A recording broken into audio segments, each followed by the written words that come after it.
এই বাচ্চারা আসসালামু আলাইকুম। তোমরা প্রোনাউন রেফারেন্স নিয়ে অনেক ভয়ে আছো, তাই না? সো প্রোনাউন রেফারেন্সের ভয় থাকবে না যদি তুমি বোর্ড কোয়েশ্চেনগুলো ভালোভাবে সলভ করো, বুঝে বুঝে সলভ করো। দেখো তোমরা অনেকে রুল পড়তে পড়তে মাথা হ্যাং করে ফেলো। সো এত রুল পড়ে মাথা হ্যাং করার দরকার নেই, তুমি জাস্ট প্র্যাকটিস করো। মনে রাখবা গ্রামার কিন্তু কমন পড়ে না, বুঝছো? গ্রামার হচ্ছে তুমি যত বেশি সলভ করবা তত তোমার এই কোয়ালিটিতে বাড়বে আনসার সঠিকভাবে করার। সো প্রাণপ্রিয় শিক্ষার্থীরা, খুব সহজেই আমরা প্রোনাউন রেফারেন্স বুঝবো। আমি তোমাদের প্রত্যেকটা ক্লাসে একটা গল্প বলে শুরু করি, সেটা হলো প্রোনাউন রেফারেন্স পারতে হলে তোমাকে ছেলে নাকি মেয়ে, পুরুষ নাকি স্ত্রী এটা জানতে হবে, সিঙ্গেল নাকি মিঙ্গেল মানে হচ্ছে সিঙ্গুলার নাকি প্লুরাল এটা বুঝতে হবে, এখানে ব্যক্তিকে বোঝাচ্ছে নাকি বস্তুকে বোঝাচ্ছে সেটা বুঝতে হবে। সাথে আরেকটা জিনিস, যদি কোনো আনক্লিয়ার প্রোনাউন থাকে মানে অস্পষ্ট থাকে, কাকে বোঝাচ্ছে এটা যদি না ক্লিয়ার থাকে সেটাকে তোমার ক্লিয়ার করতে হবে। আমি উদাহরণ দিই, তোমরা হয়তো অনেকেই আমার যারা ক্লাস করো তারা বিরক্ত হয়ে যেতে পারো। আমি উদাহরণ দিই সবসময় এটা, Zarina is a good student, এরপরে তুমি লিখলা they read in class 5। Zarina singular, তুমি প্লুরাল বানিয়েছো। আবার Zarina is a good student, এরপরে তুমি লিখেছো হি রিডস ইন ক্লাস 5। তাহলে জরিনা হচ্ছে পুরুষ নাকি মহিলা এটা তুমি যদি না ধরতে পারো তাহলে হবে না, তার মানে এটা স্ত্রীবাচক শব্দ। দ্যাট মিনস এখানে অবশ্যই হি না দিয়ে সি দিতে হবে। আবার এটা বলো অনেকে যে Zarina is a good student, it works hard. Zarina হচ্ছে মহিলা বা মেয়ে, তাকে তুমি কি বানাচ্ছ? তাকে হচ্ছে তুমি ইট বস্তু বানাচ্ছ, এটা বানানো যাবে না। আবার দেখো এরকম করো, Zarina and Sakina are my friends, এরপরে তুমি লিখো যে শি লুকস ভেরি বিউটিফুল। তাহলে জরিনা বিউটিফুল নাকি হচ্ছে সকিনা বিউটিফুল, এটা কি তুমি ক্লিয়ার করতেছো না? দ্যাট মিনস এখানে ক্লিয়ার না করলে কিন্তু তুমি নম্বর পাবা না। ক্লিয়ার করতে হবে এখানে জরিনা লুকস বিউটিফুল নাকি হচ্ছে সকিনা লুকস বিউটিফুল, এটা তোমাকে ক্লিয়ার করতে হবে। এটা হচ্ছে প্রোনাউন রেফারেন্সের কাজ।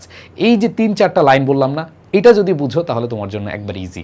আসো আমরা কোয়েশ্চেন সলভে চলে যাই। প্রাণপ্রিয় শিক্ষার্থীরা, শুরুতে আমি তোমাদেরকে বলবো যে একটু খেয়াল করে দেখো, honesty is the best policy, it is honesty which brings happiness in life.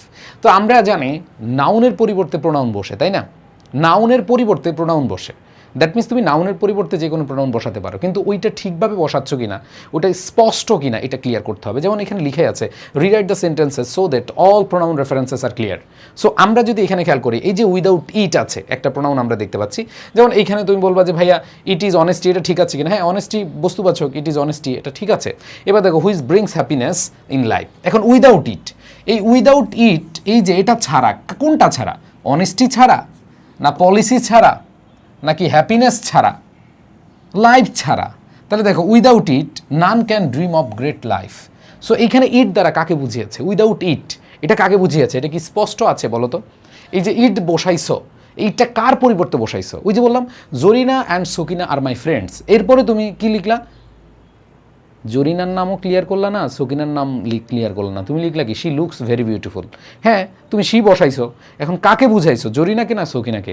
ঠিক তেমনি এখানে ইট দ্বারা কাকে বুঝাইছো? অনেস্টিকে বুঝাইছো নাকি পলিসিকে বুঝাইছো নাকি হ্যাপিনেসকে বুঝাইছো নাকি লাইফকে বুঝাইছো? এটা কি ক্লিয়ার আছে? না, এটা আনক্লিয়ার। এখন তুমি বসাও, উইদাউট পলিসি মিলতেছে none can, without happiness none can dream of great life, এটা মিলতেছে না। Without life none can dream of great life, হবে না। কিন্তু তুমি এখানে অনেস্টিটা বসাও না, যে উইদাউট অনেস্টি, দেখো তো হয় কিনা? কি সুন্দর টেকনিক, খেয়াল করে দেখো, without honesty none can dream of great life. So এইটাই হচ্ছে কারেক্ট অ্যান্সার। সো এটা আনক্লিয়ার আছে, এটা আমাদের কি করতে হবে? ক্লিয়ার করতে হবে। সো আমাদের প্রথম এখানে ইটের পরিবর্তে অনেস্টি হবে। এরপর দেখো দিস হু, ওরে আল্লাহ, দিস হু কখনো হয় না, মনে রাখবা দিস হু কখনো হতে পারে না।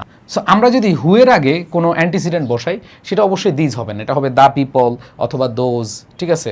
অথবা এখানে তুমি অন্য কাউকে নির্দিষ্ট করে বলতে পারো, কিন্তু এখানে তুমি দিস বসাবা না। সো এখানে আমাদের কি দিস হবে না, কি হবে? দ্য পিপল হইতে পারে, অথবা হচ্ছে দোজ দিতে পারো, দোজ পিপল দিতে পারো, দোজ দিতে পারো বা দোজ পিপল দিতে পারো।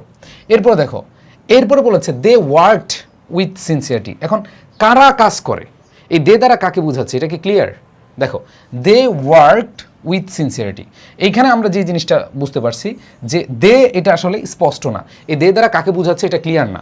সো এইখানে দেখো দে মানে হচ্ছে কোনো মানুষকে বোঝাচ্ছে বা আমাদের মানুষগুলোকে বোঝাচ্ছে। দে ওয়ার্কড উইথ সিনসিয়ারিটি, যারা কাজ করে, তাহলে দ্য পিপল, তাহলে এখানে দ্য পিপল অথবা দোজ পিপল দিতে পারো। সো এখানে দোজ পিপল দিলেই সবচেয়ে বেটার, কারণ এখানে আমাদের স্পষ্ট করতে হবে। কি করতে হবে? স্পষ্ট করতে হবে, কারণ আমরা এর আগে যেহেতু পিপলকে বুঝাইছি আর স্বাভাবিকভাবে পিপলই হয়, মানুষ হয়। সো এখানে আমাদের কি দিতে হবে?